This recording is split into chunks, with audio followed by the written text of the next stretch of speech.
So today I want to talk about my wealth building journey and the realizations that I've come to as I built my wealth. So I started my wealth building journey back in 2013.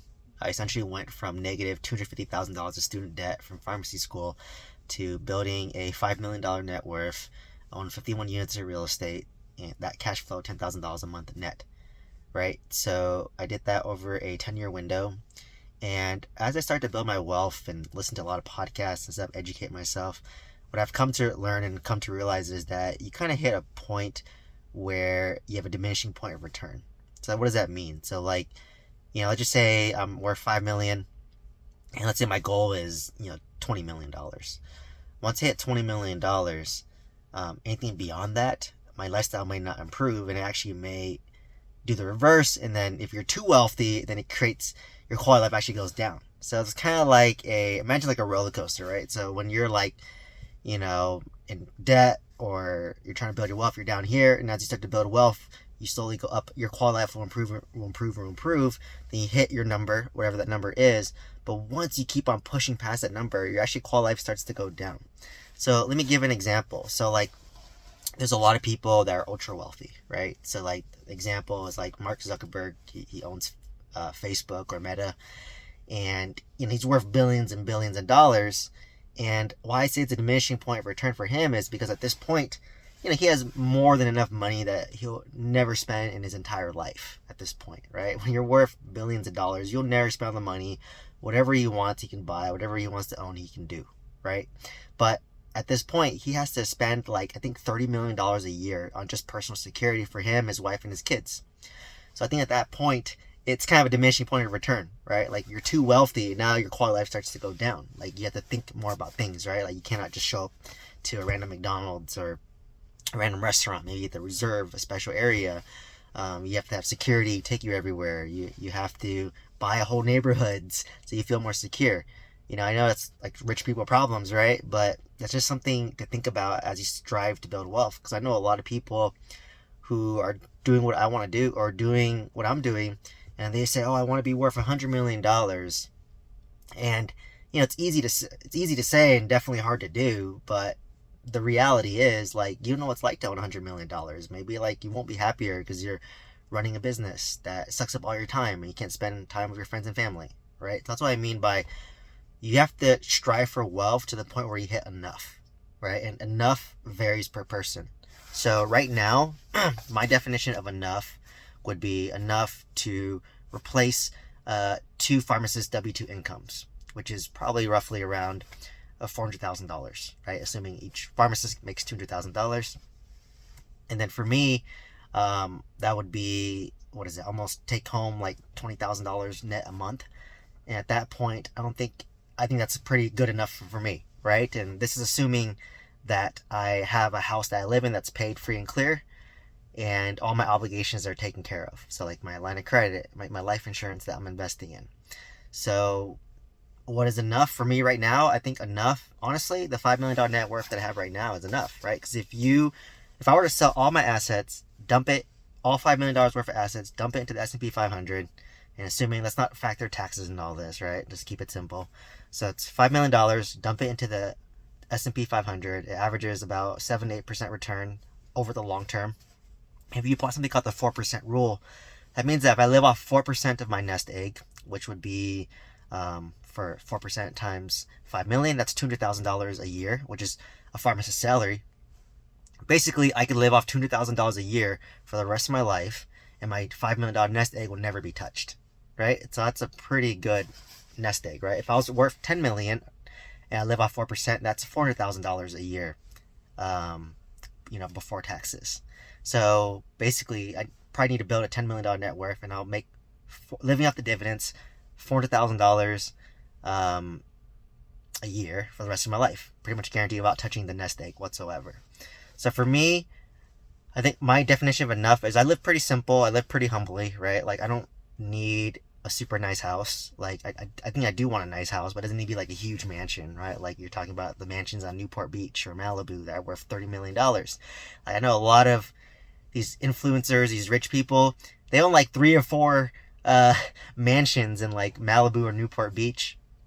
that cost $30 to $50 million each, and it's like two people living in like a 6 bedroom, 10 bath house. And that's like way excessive, right? Like, it's kind of stressful. Like, you have to like hire maids to clean everything and maintain everything, right? So to me, that's fine. Like, for me, I just want like a nice, probably, 1.2 to $1.5 million house. Ideally, that house is paid off, so I don't have to worry about like monthly mortgage payments. I just have to worry about property tax, insurance, and utilities, right? So that keeps my expense low, and I have no other obligations, right? So my line of credit is paid off. My car, my Tesla, is like paid off. My whole life insurance policies that I'm max funding, that need a couple, I think $100,000 each, so $200,000 total.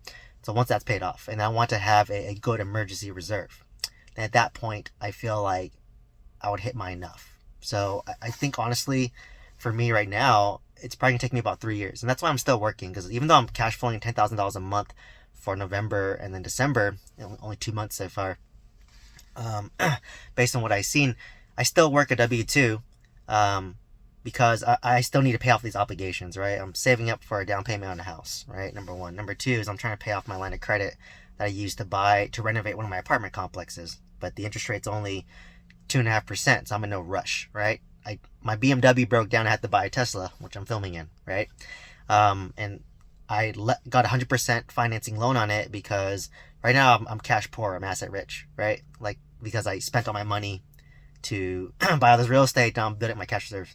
Number four is I want to pay off my 2 whole life insurance policies. So I max fund life insurance policies, and it grows tax free. There are more fees. I'll make a video about it, but I basically have about $2.5 million worth of whole life insurance policies. One is $1 million, one is $1.5 million. And what I do is I actually max fund it, and then whatever's excess after the fees gets invested into like the S&P 500, and that grows tax free. So that's a way to like build tax free wealth, right? So I want to max fund it over 7 years. So it's like I'm currently on year like 4 or 5 right now. So in 3 more years, I'll be done paying it.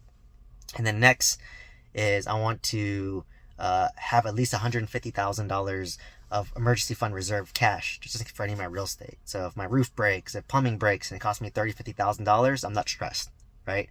So that's kind of what I'm planning for. That's why I'm still working, right? Because I need to. But once all those are done, I might have hit my enough number, right? But my enough number could change if I have kids, right? Like right now, this is my enough number for me without kids. But if I have kids and a family, 1, 2 kids, my enough number will go up, right? so I still might have to continue working, and build up assets, right? So I would say just really analyze what's enough for you, what's a lifestyle that's for you. And like, I kind of thought about it. Like, let's just say, I don't even think I'll even make that much, but let's say I'm making like $30,000-$40,000 a month in net, and let's assume that my house is paid off, right? So between property tax, insurance, and utilities, let's just make it $2,000. If I'm making like $40,000 a month net through multiple sources of income, minus $2,000 for my living expense, I have $38,000 that I can spend. Like, I could literally eat at a Michelin star restaurant every night. That's what, $500 a night, or let's just make it $1,000 a night, right? And then like, you can do that like a couple times a week, right? Let's say I do it 10 times a week, right? I want $500 meals. That's $10,000 a month. Now I'm at what, $38,000 to $28,000 a month net. At that point, I can probably travel pretty lavishly. Let's throw in another like $20,000 for like bougie, fancy travel, right? Like, I'm going to first class, nice hotels, right? Like, and then after that, it's just like I can buy something nice every month. But like I said, for me, like, I hit a diminishing point of return where like I don't really get any happier from like having like super nice things, right? Like, for me, okay, like, I don't think I necessarily need like business class to travel, but maybe premium economy. But it's only twice economy, right? So if economy is $800 for a flight, premium economy would be $1,600. I have just as much enjoyment eating like at a taco truck in Los Angeles as I do going to a Michelin star restaurant, right? For me, when I travel, I don't really stay at the hotel much, right? So usually when me and my girlfriend travel, we get budget hotels in great locations that we can walk to most of the sites we want to see. Because when I travel, I don't want to be in my hotel. I want to be out and about and exploring, right? Unless I'm staying at an all-inclusive resort, in which case, yeah, you can do nicer. So, I think the key point of this video is just know when enough is enough. know your lifestyle, know what fits you the best, and make your wealth building goal around that, right? So for me, I probably could strive to be worth like $100 million plus, but do I want to do a business and all my time and energy stuck into that business? It's probably not worth it for me, right? But can I sustain what I'm doing right now and still have very good work-life balance? The answer is yes, right? I could easily buy one apartment complex every 2-3 years, renovate it, stabilize it, cash out, refinance, and then buy another one every 2 to 3 years, right? So in 10 years, I could buy easily like 4 to 5 apartment complexes that I bought under market value, stabilize, raise the rents, increase the value, do a cash out refinance, and then all my apartments start to compound, right? So it gets easier and easier. Then I can take money, invest it into the S&P 500. That's easy too. So that's why I'm really pausing right now and recalibrating what my enough number is, and that's why I'm still working. A lot of people ask me like, "Why are you still working? Like you're worth $5 million. Your passive income through real estate that's net is enough to cover W-2." And I always answer like, I still got things I gotta take care of, right? Like I need to build my emergency reserve that's dwindled. I gotta pay off some lines of credits, pay off my car, and I'll get a lot of the money back when my mobile home park that I have in second lien position is I get that money, right? So I'm carrying $450,000 in that mobile home park, but my money's trapped until like 2027, right? But once 2027 hits and I'm 37 years old, I can take that money. I could pay off my line of credit, pay off my car. I could pay off my life insurance policies. By then, I'll probably have a house. I don't have to worry about down payment on a house. I can have a cash reserve, and whatever's left over, I can just dump it into the house because I want to pay it off, right? So, um, key message is just know one, enough's enough. And sometimes you'll realize that you don't need as much as you thought you did, right? Like for me, I thought I needed a lot more, but like I said, I'm very happy with my lifestyle. I think my only way that I would improve my lifestyle right now is if basically I didn't have to work a W-2 all the time, right? Like I would still work, but like I could just work at my own pace, my own time, my own leisure, right? Versus right now, I have to show up 9 to 5, Monday through Friday, right? Most times, if I want time off, I gotta submit a PTO request.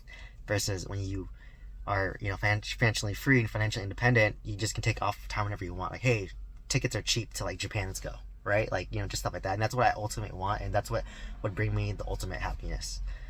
So hopefully this gave you some insight as to what it's like when you start to build wealth, and this will kind of help you along your wealth building journey to realize that just start thinking about when's enough, and your enough's gonna change constantly.